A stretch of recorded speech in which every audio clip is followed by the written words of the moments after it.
Cinco Sauces está representando el campamento Purificación, la Villa Purificación, el campamento Artiguista, que se ubicó en la zona del Hervidero, en la zona de Purificación, en la zona de la meseta de Artigas. Como podés ver en las cartelerías, está todo indicado el tema de los corsarios Artigas, como guiando a la gente a qué está llegando.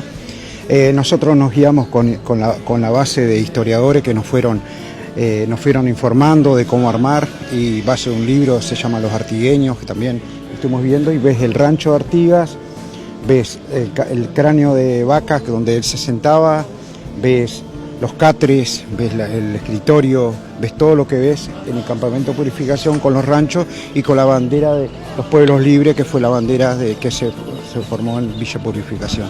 Desde la previa, que es el pleno armado de ranchos, hasta ahora es un ambiente muy disfrutable, de mucho compañerismo, mucha tradición, el personaje del gaucho, la china, es una fiesta muy linda. ¿Y vos, postulante a la Flor del Pavo?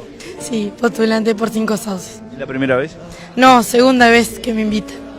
Expectante, me imagino. Sí, obvio, siempre con el entusiasmo y las ganas de hacer lo mejor posible por la sociedad.